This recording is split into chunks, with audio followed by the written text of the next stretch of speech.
Look at this floor layout for a house. Does everything look normal to you? Sure, some of the angles are weird, but overall, just a normal single family home, right? Except, what the heck is up with this triangle room? Why is there a window that connects to the living room? Why does the child's bathroom have a toilet upstairs?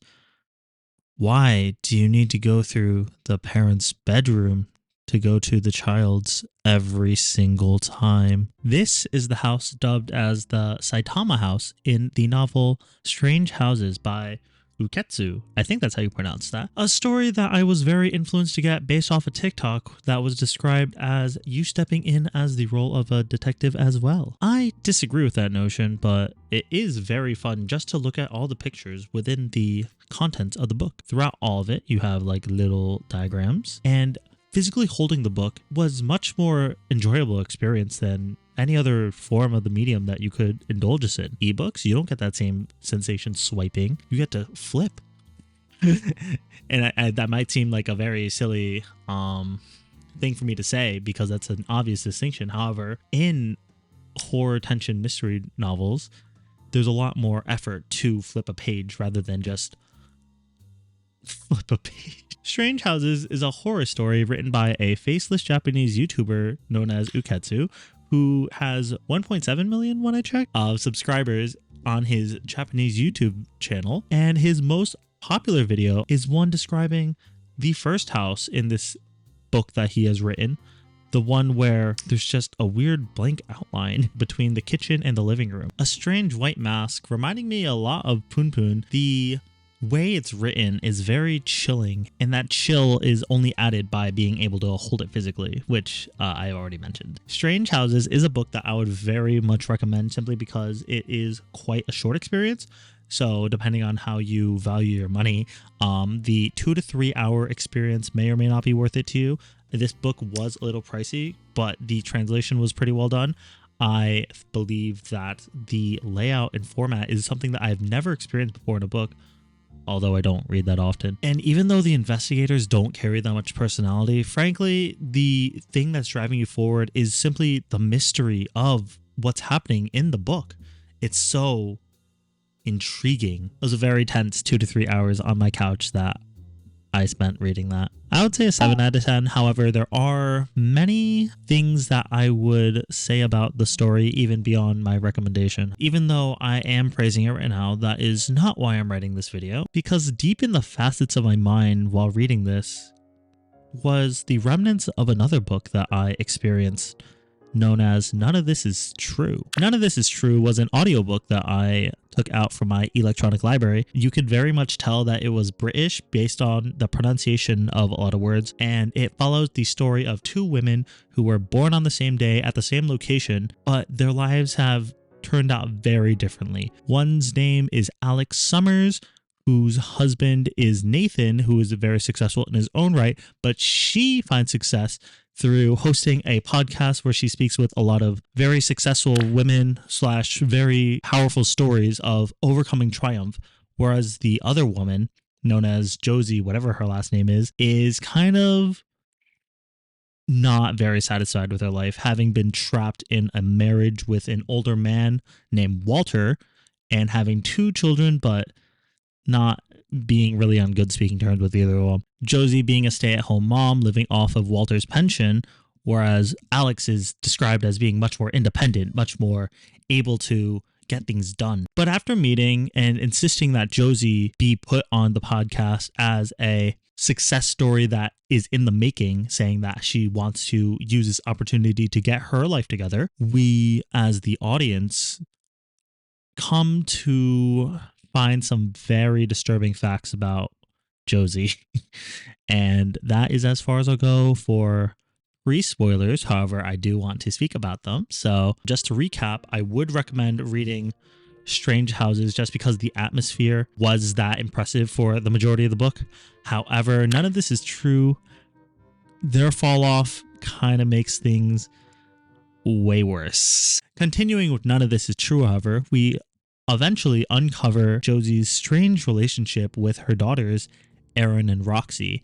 Erin being this shut-in gamer girl that just doesn't like come out of her room, doesn't eat well, doesn't shower, groom herself or anything, and still lives at home. Whereas Roxy, the younger one, actually ran away from home when she was 16 due to violent outbursts that terrified the rest of the family. And Josie's husband is described as a disgusting pedophile, which is how the British say that word, due to the fact that they met when Josie was much younger than him and when he already had a wife and child. But these are the facts that Josie chooses to share on Alex's podcast, exposing her family as something she needs to get away from, something that she's trapped in due to societal expectations, both with her daughters and by financial means being reliant on Walter's pension. Her story is real. Her words are true, but we know it's not. Not even based on just the title itself. Josie is a very disturbed individual. She waits outside Alex's house, taking her stuff like a kleptomaniac, being obsessed with the life that Alex has and that Josie wants, envying Alex and putting her on a pedestal. So, kind of skeptical with everything she's been saying in the podcast. So who actually is Josie? Crazy still, she actually is. However, maybe a murderer? Alex's kids coincidentally went to the same school that Aaron and Roxy did, and it's revealed from a secretary that exposes way too much information that Roxy is kind of a violent berserker, constantly picking on Aaron and even maybe being violent towards a classmate, Brooke. Brooke having mysteriously disappeared right before Roxy ran away from home. And on the podcast, Josie breaks down saying how Brooke was murdered by Roxy in a violent rage, and she was forced to cover it up with Walter. She and Walter now being trapped by this expectation to protect their daughter. But when Roxy comes out of hiding, that's not the story. It's Josie who is jealous of Brooke. Brooke being liked by Aaron, the shut-in, Roxy, the violent one, and Walter, the pedophile. We don't talk about that. And so Josie, with all the attention on Brooke, can't take it. She killed her. And that's the story corroborated by Aaron. Aaron also suffered by Josie's hands when she was locked into a closet and starved for multiple days after Josie kills her husband, Walter. And this is all told to us after. We know that this is what she's capable of, but she still peddles herself as the innocent one. And isn't that an interesting story in itself?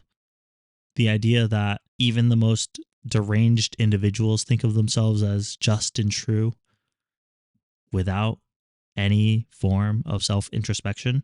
What a predictable twist, you might argue, but I would say it's good writing. If the foreshadowing is there, that means they did a good job writing the plot.